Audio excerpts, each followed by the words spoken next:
For this story, you need to know that when I played the baseball in junior college, we played very close to a large body of water, a large river in the eastern half of the United States.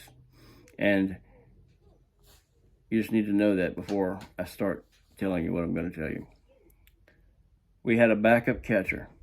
His name was Greg. And the relief pitcher named Champ. And those two had gotten into some sort of a dispute, whether it was about school or grades or a girl, I don't know. But when they came to practice that day, they were already upset with one another. And like I said, I better tell this quick. But the whole time during practice, they didn't talk to each other. If they could, they would throw a ball at one another here and there. But they weren't getting along, clearly. And after practice, we did the after practice talk. Everybody got, so everybody's walking up to the clubhouse, to the locker room. I had forgotten something. I think it was my batting gloves, or maybe my actual glove, but I had forgotten something.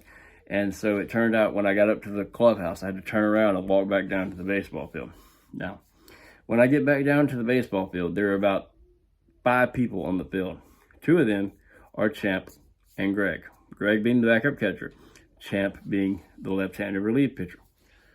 They are squaring off like a wrestling match. They are crouched down like they're about to go at one another, and I don't know what's happening. And so I walk onto the field and start looking, and they go at one another. And it's more like wrestling, like Olympic-style wrestling, than it is actual fighting. But they both get a couple punches, like short punches into each other's face, but it's really nothing major. But they're both fighting, and they're obviously cursing one another as loud as they can at this time. Now, after they've been rolling around on the ground for about 45 seconds to a minute, our assistant coach at the time, he comes out from, I guess he was in the equipment spot, is all I can tell. And he comes sprinting out onto the field, and he says, hey, no, can't do this. And so obviously they get up. Everybody's like, okay, not going to do that. And so he says, go. You go that way, you go that way. And everybody thinks the whole thing's over. They rolled around, whatever their issue was. A couple people got hit in the face a few times, but it was not a big deal. Speaking of that, there's a baseball fight. The only baseball fight that you see on TV that I've ever been in my life happened also when I was there. And so I'll tell that story sometime. But that's not what I'm talking about right now. So everybody's, the few people who are there, it's probably like 3 or 4 people. They're in the dugout. Everybody's gathering up their stuff. They've already fought, if you want to call it a fight. They've already fought. And picking up your stuff. I found my stuff. We're walking back. We're starting to walk back. And we look around and we say, where is Greg? He was right here. Remember, Greg is the backup catcher who was also in the fight with the left-handed relief pitcher. The pitcher's there. Greg's not there. The coach is already gone. There's me and like 2 or 3 other people, and nobody else is there. Greg is not there. So, well, everybody gets their stuff, starts walking back up to the clubhouse, and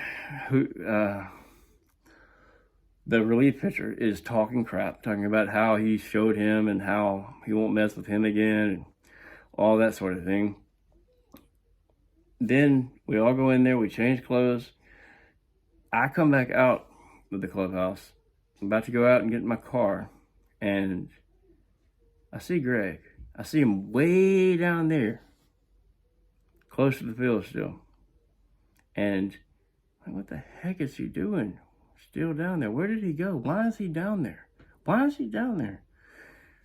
And so I waited around because he happened to be my roommate at the time. Another good story about that. So I kind of stuck around, talked, just waited until he got back kind of close to the clubhouse again. And I was like, man, what are you doing? What's going on? And he goes, and you have to be from the South to understand what I'm about to say. He said, Man, I threw that some bitch's cleats up in the river. I was like, okay. What he had done, he took the spikes, the cleats, from that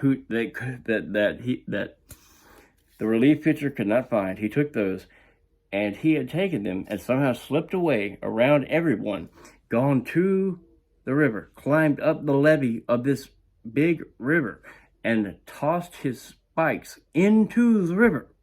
So now Champ has no cleats anymore. He has no more spikes. He does not know what happened to them.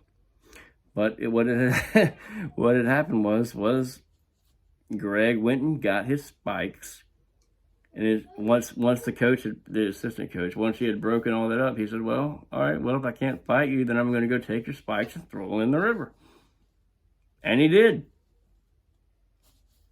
All right. So I'm like, fair enough, man. Whatever you want to do, just don't get me involved in it. So that's a story from the baseball days at where I went to junior college. Anyway, like I said, I had to be short.